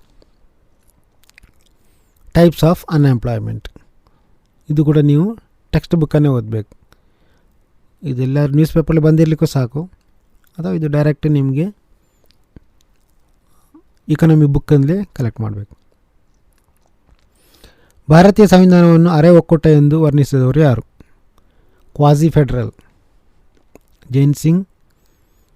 ಜೆನಿಂಗ್ಸ್, KCVಯ, Morris Jones, doctor BR Ambedkar. ಇದು ಕೂಡ ಪಕ್ಕ ಟೆಕ್ಸ್ಟ್ ಬುಕ್ಕಲ್ಲೇ ಆನ್ಸರ್ ಹುಡುಕುವಂಥದ್ದು. ಅದಕ್ಕೆ ಒಂದು ರೌಂಡ್ ಓದಿದ ನೆನಪಿದ್ರೆ ನಿಮಗೆ. ಕ್ವಾಸಿ ಫೆಡ್ರಲ್ ಅಂದರೆ ಸೆಂಟರ್ ಆ್ಯಂಡ್ ಸ್ಟೇಟ್ ಇಬ್ಬರಿಗೂ ಅದರದ್ದೇ ಆದ ಜವಾಬ್ದಾರಿ ಇದೆ ಅಂತ. ನೆಕ್ಸ್ಟ್, ನಿರ್ಭಯ ಸಾಮೂಹಿಕ ಅತ್ಯಾಚಾರ ಮತ್ತು ಕೊಲೆ ಪ್ರಕರಣದ ಅಪರಾಧಿಗಳು ಭಾರತದ ರಾಷ್ಟ್ರಪತಿಯವರು ಸಲ್ಲಿಸಿದ ಕ್ಷಮಾದಾನ ಅರ್ಜಿಯನ್ನು ರಾಷ್ಟ್ರಪತಿಯವರು ಶಿಕ್ಷೆ ಎಂದರೆ ಮರಣದಂಡನೆ ಶಿಕ್ಷೆ ಎಂಬ ಸಂವಿಧಾನದ ಉಪಬಂಧ ಉಪಯೋಗಿಸಿ ಸಂವಿಧಾನ ಯಾವ ಅನುಚ್ಛೇದ ಅನುಸಾರವಾಗಿ ತಿರಸ್ಕರಿಸಿದರು? ಪಾರ್ಡನಿಂಗ್ ಪವರ್ ನಿಮ್ಗೆ ಗೊತ್ತಿದ್ದರೆ ಆರ್ಟಿಕಲ್ 72. ಆರ್ಟಿಕಲ್ 72 ಅಲ್ಲಿ 5 ರೀತಿಯಲ್ಲಿ ರಾಷ್ಟ್ರಪತಿಗಳು ಕ್ಷಮಾದಾನವನ್ನು ಕೊಡ್ಬೋದು. ಯಾವ ರೀತಿಯೆಲ್ಲ ಇದೆ ಅಂತ ಅದು ಕೂಡ ಇಂಡಿಯನ್ ಕಾನ್ಸ್ಟಿಟ್ಯೂಷನ್ ಪಕ್ಕ ಓದಿದರೆ ನಿಮಗೆ 2 ಮಾರ್ಕ್ ಸಿಗ್ತದೆ. ವಿದೇಶಾಂಗ ವ್ಯವಹಾರಗಳ ಸಚಿವಾಲಯವು 2019ರಲ್ಲಿ ವಲಸೆ ಮಸೂದೆಯನ್ನು ಪ್ರಸ್ತಾಪಿಸಿದ್ದು. ಇದು ಪ್ರಚಿತದಲ್ಲಿ ಯಾವ ಕಾಯ್ದೆಯನ್ನು ಬದಲಿಸುವುದು? Emigration bill 2019.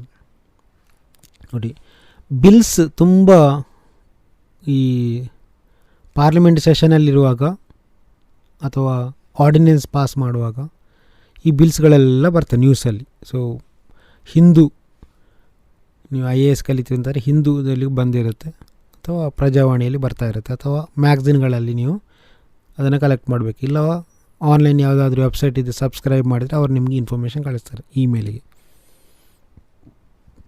ಸೊ ಬಿಲ್ಸ್ಗಳು, ರೀಸೆಂಟ್ ಬಿಲ್ಗಳು, ಅದನ್ನು ಒಂದು ಅರ್ಧ ಪೇಜ್ ಒಂದೊಂದು ಬಿಲ್ಗಳೊಂದು 4-5 ಪಾಯಿಂಟ್ಸ್ ಕಲೆಕ್ಟ್ ಮಾಡಬೇಕು. ಇದು ಸ್ವಲ್ಪ ಕಷ್ಟ ಕೇಳಿದ್ದಾರೆ, ಯಾಕಂದರೆ ಯಾವ ಬಿಲ್ಲನ್ನು ಅಮೆಂಡ್ ಮಾಡುತ್ತೆ ಅಂತ ಕೇಳಿದ್ದಾರೆ. ಈ ಕೆಳಗಿನ ಪಟ್ಟಿಯಲ್ಲಿ ಯಾವುದು ಹಲವು ವಿರಳ ಖನಿಜಗಳ ಹೇರಳ ನಿಕ್ಷೇಪಗಳಿಗೆ ನಿರ್ದಿಷ್ಟವಾಗಿದೆ? ಇಕನಾಮಿಕ್ ಸರ್ವೆ ಅಥವಾ ಇಕನಾಮಿ ಓದುವಾಗಲೂ ನಿಮಗೆ ಸಿಗ್ತದೆ. GNPಯು ಅಳೆಯುವುದು ಯಾವುದು? GNP gross net product total domestic and foreign output claimed by resident of a country. ಅದು ಡೆಫಿನೇಷನ್ ಕೇಳಿದ್ದಾರೆ, NNP, GNP, GDP. ಸೊ ನಿಮಗೆ ಇಕನಾಮಿ ಬೈ ರಮೇಶ್ ಸಿಂಗಲ್ಲಿ ಎಲ್ಲ ಡೆಫಿನೇಷನ್ ಕೊಟ್ಟಿದ್ದಾರೆ. ಸೊ ಕ್ಲಿಯರಾಗಿ ಕಲಿತ್ರೆ ನಿಮಗೆ ಇದು ಆರಾಮ್ಸೆ ಆನ್ಸರ್ ಮಾಡ್ಬೋದು. ಭಾರತದ ಅಟಾರ್ನಿ ಜನರಲನ್ನು ಯಾರು ನೇಮಿಸ್ತಾರೆ? ಎಷ್ಟು ಸುಲಭದ ಕ್ವಶನ್ ನೋಡಿ. ಅಟಾರ್ನಿ ಜನರಲ್ ಇಂಡಿಯಾದಲ್ಲಿ ಮೇಯ್ನ್ ಎಲ್ಲ ಅಪಾಯಿಂಟ್ಮೆಂಟ್ಗಳು ಮಾಡೋದು ಪ್ರೆಸಿಡೆಂಟೇ. ಮ್ಯಾಕ್ಸಿಮಮ್ ಹೆಚ್ಚಿನ ಎಲ್ಲ ಅಪಾಯಿಂಟ್ಮೆಂಟ್ ಪ್ರೆಸಿಡೆಂಟ್ನ ಹೆಸರಲ್ಲಿ ಹೋಗ್ತದೆ, ಕೆಲವೊಂದು ಮಾತ್ರ ಸೆಂಟ್ರಲ್ ಗೌರ್ಮೆಂಟ್. ಸೊ ಆಗ ಅದು ಯಾವುದಂತ ನಿಮಗೆ ಗೊತ್ತಿದ್ದರೆ ಇದು ಆರಾಮ್ಸೆ ಆನ್ಸರ್ ಮಾಡ್ಬೋದು. ಭಾರತೀಯ ನೌಕಾಪಡೆ ನಿಶ್ಚಿತಗೊಳಿಸಿದ ವಿಂಗ್ ಡಾರ್ನಿಯಲ್ ಕಣ್ಗಾವಲು ವಾಯು ನೌಕೆಯನ್ನು ಹಾರಿಸಲು ಕೊಚ್ಚಿಯಲ್ಲಿನ ನೌಕಾ ಕಾರ್ಯಾಚರಣೆಗಳಿಗೆ ಇತ್ತೀಚೆಗೆ ಸೇರಿದ ಭಾರತದ ಮಹಿಳಾ ಪೈಲಟ್ ಯಾರು ಅಂತ. ನೌಕಾದಳದ ಮಹಿಳಾ ಪೈಲಟ್ ಯಾರು? ಇದು ಕೂಡ ಪರ್ಸನ್ ಇನ್ ನ್ಯೂಸ್. ನೀವು ನ್ಯೂಸ್ ಪೇಪರ್ ಓದಿದರೆ ಅದರಲ್ಲಿ ಪಕ್ಕಾ ಆನ್ಸರ್ ಇರ್ತದೆ. Kame terraces are formed by the deposit of dash. Niche glacier, alpine glacier, glacier plucking, valley glacier. So ಇದು ಕೂಡ ಜಿಯೋಗ್ರಫಿಯ ನೇರ ಕ್ವಶನ್. ಸೊ ಹಾಗಾದರೆ ನೋಡಿ, ಈ ಸಾರಿ ಎಲ್ಲ ಜಿಯೋಗ್ರಫಿ ಥಿಯರಿಯನ್ನೇ ಕೇಳಿದ್ದಾರೆ. ಡೈರೆಕ್ಟ್ ನೀವು ಟೆಕ್ಸ್ಟ್ ಬುಕ್ಕನ್ನು ಓದಿದರೆ ಮಾತ್ರ ಆನ್ಸರ್ ಮಾಡಲಿಕ್ಕೆ ಬರುತ್ತೆ. ನೆಕ್ಸ್ಟ್, ಅಮೆರಿಕದ ರಾಷ್ಟ್ರೀಯ ವಿಜ್ಞಾನ ಪ್ರತಿಷ್ಠಾನಕ್ಕೆ ಈ ಕೆಳಗಿನ ಯಾರು ಇತ್ತೀಚೆಗೆ ನಿರ್ದೇಶಕರಾಗಿ ನೇಮಕೊಂಡಿದ್ದಾರೆ? Person news. ಎಷ್ಟು ಕ್ವಶನ್ ನೋಡಿ. Person in news, places in news, index ಎಲ್ಲ ನ್ಯೂಸ್ ಪೇಪರ್ ಬೇಸ್ರಿ. ಯಾವ ರಾಜ್ಯ ಅಥವಾ ಕೇಂದ್ರಾಡಳಿತ ಪ್ರದೇಶವು ವಿದ್ಯಾರ್ಥಿಗಳಿಗಾಗಿ ಅಂಬೇಡ್ಕರ್ ಬೋಧನೆಗಳ ಕುರಿತು ಕಿರು ಹೊತ್ತಿಗೆ ಬಿಡುಗಡೆ ಮಾಡಿದೆ? ಇದು ಕೂಡ ಪ್ಯೂರ್ ನ್ಯೂಸ್ ಪೇಪರ್. ಲಾಸ್ಟ್ ಪೇಜಲ್ಲಿ ಇರುತ್ತೆ ಹೆಚ್ಚಾಗಿ ಯಾವ ರಾಜ್ಯದಲ್ಲಿ ಸ್ಟಾರ್ಟ್ ಆಗಿದೆ ಅಂತ. ಹೀಗೆ ನಿಮಗೆ ಕ್ವಶನ್ಸ್ ಎಲ್ಲ ಅದನ್ನು ಹುಡುಕಬೇಕು. ನೆಕ್ಸ್ಟ್ ಕ್ವಶನ್, ಹೈದರಾಲಿ ವಿರುದ್ಧ ಹೋರಾಡಿದ ಚಿತ್ರದುರ್ಗದ ನಾಯಕ ಯಾರು? ನೋಡಿ, Karnataka history, clean Karnataka history ಓದಿದರೆ 2 ಮಾರ್ಕ್. ಈ ಕೆಳಕಂಡ ವಿದ್ವಾಂಸರಲ್ಲಿ ಯಾರು ರಾಷ್ಟ್ರಕೂಟರನ್ನು ಕನ್ನಡದ ಮೂಲದವರೆಂದು ವಾದವನ್ನು ಮಂಡಿಸಿದ್ದಾರೆ? So Karnataka history. So Karnataka history ತುಂಬ ಒಂದು ಸಣ್ಣ ಪುಸ್ತಕ ನೋಡಿ, ಸೂರ್ಯನಾಥ್ ಕಾಮತ್ತಿದ್ದು ಒಂದು ಸಣ್ಣ ಪುಸ್ತಕ. ಕಂಪ್ಲೀಟ್ 2-3 ಸರಿ ಓದಿದರೆ ಆರಾಮ್ಸೆ ಆನ್ಸರ್ ಮಾಡ್ಬೋದು. ಈ ಕೆಳಗಿನಲ್ಲಿ ಯಾವುದು ಭಾರತೀಯ ಸಂವಿಧಾನದ ವಿನೂತನ ಲಕ್ಷಣವೆಂದು ವಿವರಿಸಲ್ಪಟ್ಟಿದೆ? Novel feature of the constitution, fundamental rights, DPSP, fundamental duties, right to constitutional remedies. ಇಲ್ಲಿ ನಿಮಗೆ ಕನ್ಫ್ಯೂಸ್ ಆಗೋದು ಫಂಡಮೆಂಟಲ್ ರೈಟ್ಸಾ ಕಾನ್ಸ್ಟಿಟ್ಯೂಷನಲ್ ರೆಮಿಡೀಸಾ ಅಂತ. So that is important. ಆಗ ನಿಮಗೆ ಅಲ್ಲಿ ಗೊತ್ತಿಲ್ಲ ಅಂದರೆ ಹೋಯ್ತದು. ಅದು ಕ್ಲಿಯರಾಗಿ ಲಕ್ಷ್ಮೀಕಾಂತ್ ಬುಕ್ಕಲ್ಲಿ ಕೊಟ್ಟಿದ್ದಾರೆ. ಅಂಥ್ರಸೈಟ್ ಗಡಸಾದ ಕಲ್ಲಿದ್ದಲು, ವಿಟಮಿನಸ್ ಲೋಹೋದ್ಧರಣಕ್ಕೆ ಬಳಸುವ ಅತ್ಯಂತ ಜನಪ್ರಿಯ ಕಲ್ಲಿದ್ದಲು, ವಿಟಮಿನಸ್ ಅನ್ನುವ ಮೆದು ಕಲ್ಲಿದ್ದಲು ಅಂತಲೇ ಕರೀತಾರೆ. ಕೋಕಟನ್ನು ಬಿಟುಮಿನಸ್ ಅಂತ ಸಿದ್ಧಪಡಿಸುತ್ತಾರೆ. ಸ್ಟೇಟ್ಮೆಂಟ್ ಕೇಳಿದ್ದಾರೆ. ಸೊ ಕಲ್ಲಿದ್ದಲು ಇತ್ತೀಚೆಗೆ ತುಂಬ ಹಗರಣ ಎಲ್ಲ ಕೂಡ ಆಗಿತ್ತು. ಸೊ ಅದಕ್ಕೆ ಡಿಮಾಂಡ್ ಜಾಸ್ತಿ ಇದೆ. ನಾವು ಆಸ್ಟ್ರೇಲಿಯಿಂದ ತರಿಸ್ತಾ ಇದ್ದೀವಿ. ಸೊ ಅದರ ಬಗ್ಗೆ ಕ್ವಶನ್ಸ್ ಕೇಳ್ತಾರೆ. ಉದಾರೀಕೃತ ವಿನಿಮಯ ದರ ನಿರ್ವಹಣಾ ವ್ಯವಸ್ಥೆಯನ್ನು ಡ್ಯಾಶಲ್ಲಿ ಸ್ಥಾಪಿಸಲಾಯಿತು. ಲಿಬರಲೈಸ್ಡ್ ಎಕ್ಸ್ಚೇಂಜ್ ರೇಟ್ ಮ್ಯಾನೇಜ್ಮೆಂಟ್ ಸಿಸ್ಟಮ್. ಇದು ನ್ಯೂಸ್ ಪೇಪರ್, ಪಕ್ಕಾ ನ್ಯೂಸ್ ಪೇಪರ್. ಮತ್ತು ಇದು ನಿಮಗೆ ಇದರಲ್ಲೂ ಸಿಗ್ತದೆ, ಅದರಲ್ಲಿ ಇಕನಾಮಿ ಬುಕ್ಕಲ್ಲಿ ಕೂಡ ಸಿಗ್ತದೆ. ನೆಕ್ಸ್ಟ್, ರೈಲ್ವೇಸ್ ಬಗ್ಗೆ ಕೇಳಿದ್ದಾರೆ. ಈ ಕೆಳಗಿನಲ್ಲಿ ಯಾವ ರೈಲ್ವೆ ವಲಯ ಮತ್ತು ಕೇಂದ್ರ ಕಾರ್ಯಸ್ಥಾನವು ಸರಿಯಾಗಿ ಹೊಂದಾಣಿಕೆ ಆಗುವುದಿಲ್ಲ? Railway zones: East Coast, North Central, North Western, South Eastern. ನಿಮ್ಗೆ ಯಾವುದಾದ್ರು ಒಂದು ಗೊತ್ತಿದ್ದರೆ ಮ್ಯಾಚ್ ಮಾಡ್ಬೋದು. ಈಗ ನಿಮಗೆ ಅದು ಅಂದರೆ ಆಡ್ ಒನ್ ಔಟ್ ಅಂತ ಲೆಕ್ಕ.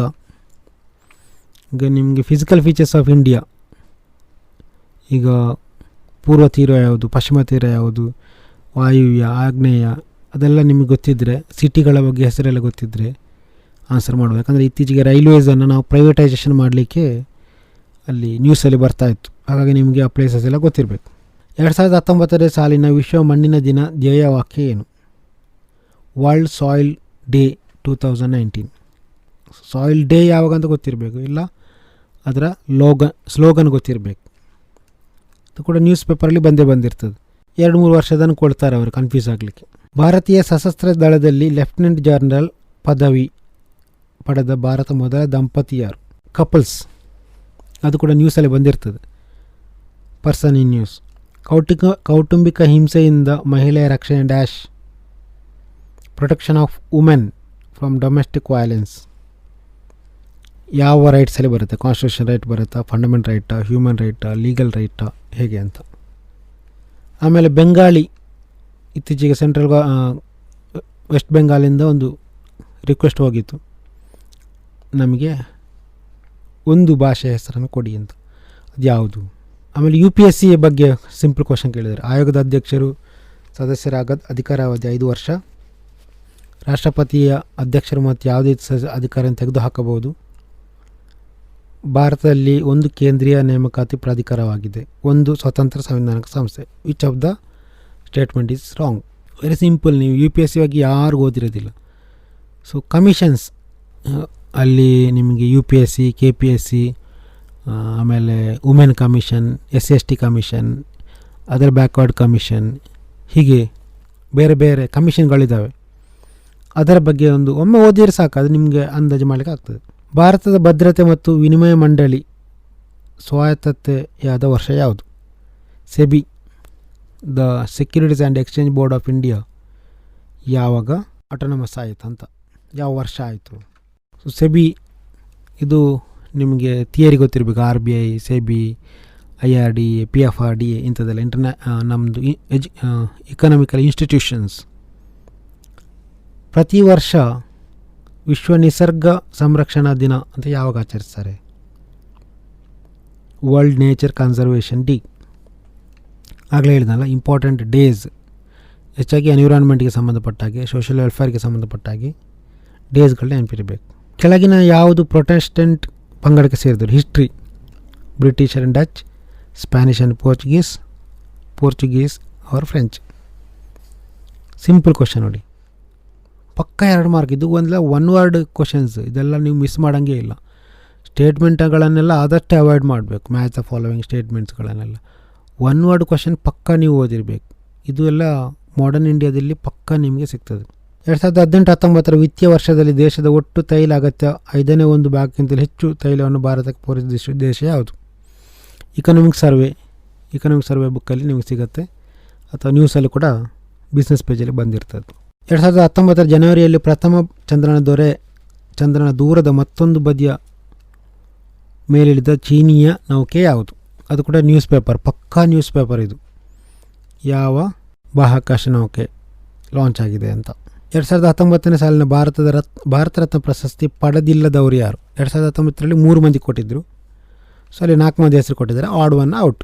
ಅದು ಬಾಹ್ಯಾಟ ಇರ್ತದೆ, ಅದು ಒಮ್ಮೆ ಎಷ್ಟು ಸಾರಿ ಅದು ನ್ಯೂಸಲ್ಲಿ ಬಂದಿರ್ತದೆ. ವೈಟ್ ಹೆಲ್ಮೆಟ್ ಅಂದರೆ ಏನು? ಡ್ಯಾಶ್. ಸಿಂಪಲ್ ನೋಡಿ, ನ್ಯೂಸ್ ಪೇಪರ್, ಅದು ಒಂದು ದಿವಸ ಬಂದಿರುತ್ತೆ ಅಥವಾ ಒಂದು ವಾರ ಬಂದಿರುತ್ತೆ, ಅಲ್ಲಿ ತುಂಬ ಕನ್ಫ್ಯೂಸ್ ಆಗುವಾಗ ಕೊಟ್ಟಿದ್ದಾರೆ. ಲಡಾಖ್ನ ಯಾವ ಹೆಪ್ಪುಗಟ್ಟಿದ ನದಿಯ ಮೂಲಕ ಚಾದರ್ ಟ್ರೆಕ್ಗಾಗಿ ಪ್ರತಿ ವರ್ಷ ಸಾಹಸ ಪ್ರದರ್ಶನ ಆಕರ್ಷಿಸಿ? ಇದು ಕೂಡ ನ್ಯೂಸ್ ಪೇಪರ್ ಮತ್ತು ಜಿ ಕೆ ಗೊತ್ತಿದ್ದರೂ ಮಾರ್ಕ್ ಸಿಗುತ್ತೆ, ಅಥವಾ ನ್ಯೂಸ್ ಪೇಪರಲ್ಲಿ ಯಾವತ್ತೋ ಒಂದು ದಿವಸ ಬಂದಿರುತ್ತೆ ಅದು. ಏಷ್ಯಾದಲ್ಲೇ ಮೊದಲ ಬ್ಲೂ ಫ್ಲ್ಯಾಗ್ ಮಾನ್ಯತೆ ಪಡೆದ ಭಾರತ ಸಮುದ್ರ ತೀರ ಯಾವುದು? ಬ್ಲೂ ಫ್ಲ್ಯಾಗ್ ಅದು ಇತ್ತೀಚೆಗೆ ನ್ಯೂಸಲ್ಲಿತ್ತು. ಸೊ 2 ಮಾರ್ಕ್ ಸಿಗತ್ತೆ. ಭಾರತ ಸಂವಿಧಾನದ ಅನುಚ್ಛೇದ 236A ಪ್ರಕಾರ ಜಿಲ್ಲಾ ನ್ಯಾಯಾಧೀಶರಂದರೆ ಯಾರು? ಸ್ಟೇಟ್ಮೆಂಟ್ ಕೊಟ್ಟಿದ್ದಾರೆ. So district judges. ನಮಗೆ ಕೋರ್ಟಿನ ಬಗ್ಗೆ ಸ್ವಲ್ಪ ಬೇಸಿಕ್ ಗೊತ್ತಿರಬೇಕು. ಸಾಧ್ಯ ಆದರೆ ಲಾ ಎಲ್ಲ ಕಲೀರಿ. ಲಾ ಅಂದರೆ IPC, CRPC, FIR ಅಂದರೆ ಏನು, ಕಂಟೆಂಪ್ಟ್ ಆಫ್ ಕೋರ್ಟ್ ಅಂದರೆ ಏನು, PIL ಅಂದರೆ ಏನು, ಸಮ್ ಬೇಸಿಕ್ ಥಿಂಗ್ಸ್ ಕ್ವಶನ್ಸ್ ಕೇಳ್ತಾರೆ. ಒನ್ ಬೆಲ್ಟ್ ಒನ್ ರೋಡ್ ಉಪಕ್ರಮವನ್ನು ಕುರಿತಂತೆ ಯಾವ ಸ್ಟೇಟ್ಮೆಂಟ್ ಕರೆಕ್ಟ್? ಒಂದು ಉದ್ದ ಕ್ವಶನ್ ಕೊಟ್ಟಿದ್ದಾರೆ. ಸಿಂಪಲ್ ಕ್ವಶನ್ ಅದು, ನಿಮಗೆ ಕರೆಂಟ್ ಅಫೇರ್ಸ್ ಗೊತ್ತಿದ್ದರೆ ಆನ್ಸರ್ ಮಾಡ್ಬೋದು. ಚೋಳದ ಕಂಚಿನ ಮೂರ್ತಿಗಳು ಉತ್ಕೃಷ್ಟ ಕೌಶಲ್ಯಕ್ಕೆ ಹೆಸರಾಗಿವೆ. ಈ ಲೋಹದ ಮೂರ್ತಿಗಳನ್ನು ಎಷ್ಟು ಲೋಹ ಮಿಶ್ರಣದಿಂದ ಮಾಡಲಾಗಿದೆ? ಪಂಚಲೋಹ. 4, 5, 6, 8 ಅಂತ ಕೊಟ್ಟಿದ್ದಾರೆ. ಸೊ ಇದು ಕೂಡ ಪಕ್ಕಾ ನಿಮಗೆ ಆರ್ಟ್ ಆ್ಯಂಡ್ ಕಲ್ಚರ್ ಬುಕ್ಕಲ್ಲಿದೆ, ಅಥವಾ ಹಿಸ್ಟ್ರಿ ಬುಕ್ ಓದಿದೆ ಅದರಲ್ಲಿ ಕೂಡ ಸಿಗ್ತದೆ. ಆಮೇಲೆ ಸಂಸತ್ತಿನ ಸದಸ್ಯರುಗಳು ಹಕ್ಕುಗಳನ್ನು ಮತ್ತು ವಿಶೇಷ ವಿನಾಯಿತಿಗಳನ್ನು ಉಲ್ಲಂಘಿಸುವುದು ಮತ್ತು ಅಗೌರವಿಸಲು ಸಂಸತ್ತಿನ ಅಧಿನಿಯಮ ಮೇರೆಗೆ ಶಿಕ್ಷಾರ್ಹವಾಗಿದೆ. ಈ ಪ್ರಕರಣದಲ್ಲಿ ಯಾವ ಪ್ರಸ್ತಾವನೆ ಮಂಡಿಸಿದೆ ಮತ್ತು ಯಾವ ನಿಯಮದ ಮೇರೆಗೆ ಮಂಡಿಸಿದೆ? Code of conduct parliament. ಇದು ಇತ್ತೀಚೆಗೆ ಸಿಕ್ಕಾಪಟ್ಟೆ MP ಗಳ ಮೇಲೆ ಕಂಪ್ಲೇಂಟ್ ಇತ್ತು, ಗಲಾಟೆ ಆಯಿತು. ಎಥಿಕ್ಸ್ ಕಮಿಟಿ, ಇದರ ಸೋ ಮೆನಿ ಕಮೆಂಟ್ರೀಸ್. ಪಾರ್ಲಿಮೆಂಟ್ ಇದ್ದು ಒಂದು ಕ್ವಶನ್ ಬಂದೇ ಬರ್ತದೆ. ಈ ಕೆಳಗಿನ ಯಾವ ಜೋಡಿ ನದಿ ಸರಿಯಾಗಿ ಹೊಂದಿಕೆಯಾಗಿದೆ? ಜಲಪಾತ ಮತ್ತು ನದಿ ಕೊಟ್ಟಿದ್ದಾರೆ ನೋಡಿ. Physical features of India, river system, drainage system. ಇದು ನಿಮಗೆ ಒಂದು ಗೊತ್ತಾದರೆ ಉಳಿದೆಲ್ಲ ಮ್ಯಾಚ್ ಮಾಡ್ಬೋದು. The type of capital market in which security can be sold several times. Security bonds, primary market, secondary market, tertiary market, are all of the above. So ಇದು theory. ನಿಮಗೆ ಇಕನಾಮಿಯನ್ನು ಓದಲೇಬೇಕಾಗುತ್ತೆ. Ramesh Singh book ನಿಮಗೆ ಇದು ತುಂಬ ಹೆಲ್ಪ್ ಆಗ್ತದೆ. ನೀವು ಸಣ್ಣ ಪುಸ್ತಕ ಓದೋಕ್ಕೆ ಹೋದರೆ ಏನೂ ಅರ್ಥ ಆಗಲ್ಲ. ಅದಕ್ಕೆ ನಾನು ಹೇಳೋದು, ಒಮ್ಮೆ ನೀವು ಇದನ್ನು ಓದಿದ್ದು ನೆನಪಿದ್ದರೆ ಆರಾಮ್ಸೆ ಆನ್ಸರ್ ಮಾಡು, ಇದನ್ನು ಬಾಯಾಟ ಮಾಡಬೇಕಂತಿಲ್ಲ. 2020-21ನೇ ಕೇಂದ್ರ ಮುಂಗಡ ಪತ್ರದಲ್ಲಿ ಆರೋಗ್ಯ ಸುರಕ್ಷಾ ವಲಯಕ್ಕೆ ನಿಗದಿ ಮಾಡಿರುವ ಹಣ ಎಷ್ಟು? ಹೆಲ್ತ್ ಕೇರ್ ಸೆಕ್ಟರಿಗೆ ಎಷ್ಟು ಅಲಾಟ್ ಮಾಡಿದ್ದಾರೆ? ಇದೆಲ್ಲ ನೆನ್ಪಿಟ್ಕೊಳ್ಳಿಕ್ಕೆ ಕಷ್ಟ. ಬಟ್ ನೀವು ಒಂದು ಸಾರಿ ಬಜೆಟ್ ಓದಿದರೆ ನ್ಯೂಸ್ ಪೇಪರಲ್ಲಿ ಕೊಟ್ಟಿರ್ತಾರೆ, ಅದರಲ್ಲಿ ಕ್ರಿಟಿಸೈಸ್ ಮಾಡಿರ್ತಾರೆ, ಹಾಗಾಗಿ ನಿಮಗೆ ಅದು ನೆನ್ಪಿಟ್ಕೊಳ್ಳೋಕೆ ಆಗ್ತದೆ. ಸೊ ಈ ಥರ ನಾವು ಕ್ವಶನ್ ಪೇಪರ್ಗಳನ್ನು ಫಾಲೋ ಅಪ್ ಮಾಡಬೇಕು. ಸೊ ಈಗ ಸಾಧಾರಣ ನಿಮಗೆ ಪಾಯಿಂಟ್ ಸಿಗ್ತದೆ, ಸ್ವಲ್ಪ ಎಷ್ಟು ಪಾಯಿಂಟ್ಗಳು ಗುರುತಿಸಲಿಕ್ಕಾಯಿತು. ಆಗ ಇನ್ನು ನೆಕ್ಸ್ಟ್ ನ್ಯೂಸ್ ಪೇಪರ್ ನೋಡುವಾಗ ಈ ನ್ಯೂಸ್ ಬರುತ್ತೆ, ಈ ಪಾಯಿಂಟ್ಸ್ ಬೇಕು, ಈ ಟೆಕ್ಸ್ಟ್ ಬುಕ್ ಓದಬೇಕು, ಇದು ಓದಬೇಕಂತ ನಿಮಗೊಂದು ಐಡಿಯಾ ಸಿಗ್ತದೆ. ಸೊ ಎಡಿಷ್ನಲಿ ಮತ್ತು ಇನ್ನೊಂದು ಟೆಸ್ಟ್ ಕ್ವಶನ್ ಪೇಪರ್ ನೋಡುವಾಗ ಅದರಲ್ಲಿ ಒಂದಷ್ಟು ಪಾಯಿಂಟ್ಸ್ಗಳು ಸಿಗುತ್ತೆ. ಇನ್ನೊಂದು ಕ್ವಶನ್ ಪೇಪರ್ FD ನೋಡಿ ಅಥವಾ KS ನೋಡಿ, IAS ನೋಡಿ, ಆಗ ಸಾಧಾರಣ ಏರಿಯಾಗಳು ಕವರ್ ಆಗ್ತಾ ಹೋಗ್ತದೆ. ಮತ್ತು ಪುನಃ ಓದುವಾಗ ಪುನಃ ನೋಟ್ ಮಾಡುವಾಗ ಅದು ಯಾವುದಾದ್ರು ಟೆಸ್ಟ್ ಪ್ರಾಕ್ಟೀಸ್, ಈಗ ನಿಮಗೆ ಆನ್ಲೈನಲ್ಲಿ ಟೆಸ್ಟ್ ಪ್ರಾಕ್ಟೀಸ್ ಎಲ್ಲ ಸಿಗುತ್ತೆ, ಅದನ್ನೆಲ್ಲ ಪ್ರಾಕ್ಟೀಸ್ ಮಾಡ್ತಾ ನಿಮಗೆ ಕಂಪ್ಲೀಟ್ ಜ್ಞಾನ ತುಂಬಿ ಹೋಗ್ತದೆ. ಸೊ ಹಾಗಾಗಿ ಓಲ್ಡ್ ಕ್ವಶನ್ ಪೇಪರ್ ನಿಮಗೆ ತುಂಬ ಹೆಲ್ಪ್ ಆಗ್ತದೆ. ಒಂದು ಎಕ್ಸಾಂಪಲ್ ಯಾಕೆ ಕೊಟ್ಟಿದ್ರೆ, ಯಾಕಂದರೆ ಪುನಃ ನೀವು ಓಲ್ಡ್ ಕ್ವಶನ್ ಪೇಪರ್ನು ಸ್ಟಾರ್ಟಿಂಗಲ್ಲಿ ಓದಿದಷ್ಟು ನಿಮಗೆ ಅನುಭವ ಜಾಸ್ತಿ ಆಗ್ತದೆ, ನೀವೇ ಮಾಸ್ಟರ್ ಆಗಬೇಕು. ಸೊ ಅದಕ್ಕೆ ಈ ಕ್ವಶನ್ ಪೇಪರ್ಗಳನ್ನು ಓದುವಾಗ ನ್ಯೂಸ್ ಪೇಪರಲ್ಲಿ ಬಂದ ಪಾಯಿಂಟ್ಗಳನ್ನು ನೋಟ್ ಮಾಡಲಿಕ್ಕೆ ಆಗುತ್ತೆ. ಆಗ ನಿಮಗೇನೆ ಅನುಭವ ಬಂದರೆ ಆಗ ಒಂದು ಕೂಡ ಮಿಸ್ ಆಗೋದಿಲ್ಲ. ಮತ್ತು ಪ್ರತಿ ತಿಂಗಳ ಮ್ಯಾಗ್ಝಿನ್ಗಳನ್ನು ತೆಗೆದಿಟ್ಕೊಳ್ಳಿ, ಯಾಕಂದರೆ ಅದು ಪುನಃ ನೋಡ್ಲಿಕ್ಕೆ ಆಗ್ತದೆ. ನ್ಯೂಸ್ ಪೇಪರನ್ನು ಪುನಃ ಓದಲಿಕ್ಕೆ ಆಗೋದಿಲ್ಲ. ಒಮ್ಮೆ ಓದಿ ಬಿಟ್ಟ ಮೇಲೆ ಪುನಃ ಓದಲಿಕ್ಕೆ ಹೋದರೆ ಹುಡುಕ್ಲಿಕ್ಕೆ ಸಾಕಾಗೋದಿಲ್ಲ. ಅದಕ್ಕೆ ನ್ಯೂಸ್ ಪೇಪರನ್ನು ನೀವು ಓದಲಿಕ್ಕೆ ಸ್ಟಾರ್ಟ್ ಮಾಡಿದ್ರಿಂದ ಕರೆಕ್ಟಾಗಿ ಓದಿ ಒಂದು ಅರ್ಧ ಗಂಟೆ 1 ಗಂಟೆ ಕೊಟ್ಟು ನೋಟ್ ಮಾಡಿ, ಪಾಯಿಂಟ್ಸ್ ಮಾಡಿ, ಮೈಕ್ರೋ ನೋಟ್ಸ್ ಮಾಡಿ, ಸ್ಪೈರಲ್ ಬೈಂಡಿಂಗ್ ಮಾಡಿ ಇಡೋದು ಒಳ್ಳೆಯದು. ಆಮೇಲೆ ಮ್ಯಾಗ್ಝಿನ್ಗಳನ್ನು ಕೂಡ ಹಾಗೆ, ಪ್ರತಿ ತಿಂಗಳಿಗೊಂದು ಮ್ಯಾಗ್ಝಿನ್ ಬರುತ್ತೆ. ಅಕಸ್ಮಾತ್ ನಿಮಗೆ ಮಿಸ್ ಆದರೂ ಕೂಡ ಮ್ಯಾಗ್ಝಿನ್ ನಮ್ಮ ಬಿಡಿಸಿ ನೋಡಲಿಕ್ಕೆ ಆಗ್ತದೆ, ಅದರಲ್ಲಿ ಅಂಡರ್ಲೈನ್ ಮಾಡಿ ಇಟ್ಟಿರ್ತೀರ, ಅದನ್ನೆಲ್ಲ ಫಾಲೋ ಅಪ್ ಮಾಡ್ಬೋದು. ಸೊ ಹೀಗೆ ಓಲ್ಡ್ ಕ್ವಶನ್ ಇದು ಒಂದು ಸೆಟ್ ನಿಮಗೆ ಇವತ್ತು ಮಾಡಿದ್ದೇನೆ. ಇನ್ನೊಂದು ಸ್ವಲ್ಪ ದಿವಸ ಹೋದ್ಮೇಲೆ ಮತ್ತೆ ಇನ್ನೊಂದು ಯಾವುದಾದ್ರು ಕ್ವಶನ್ ಪೇಪರನ್ನು ಸಾಲ್ವ್ ಮಾಡು, ಆಗ ನಿಮಗೆ ಇನ್ನಷ್ಟು ಐಡಿಯಾಗಳು ಬರ್ತದೆ. ಸೊ ಈಗ ಒಂದೊಂದು ಸೆಟ್ಟನ್ನು ನಿಮಗೆ ಅರ್ಥ ಮಾಡಲಿಕ್ಕೆ ಪ್ರಯತ್ನ ಮಾಡಬೇಕು. ಈಗ ನಮಗೊಂದು ಐಡಿಯಾ ಬಂದಿತ್ತು ಕಾಣ್ತದೆ, ನಿಮ್ಮದೇ ಆದ ರೀತಿಯಲ್ಲಿ ಪ್ರಿಪೇರ್ ಆಗ್ಬೋದು, ಪ್ರಾಕ್ಟೀಸ್ ಮಾಡ್ಬೋದು. ಸೊ ಇದರ ಬಗ್ಗೆ ನಿಮ್ಗೆ ಏನಾದ್ರು ಡೌಟ್ಸ್ ಇದ್ದರೆ ನೀವು ನನಗೆ ವಾಟ್ಸಪ್ ಮಾಡಿ.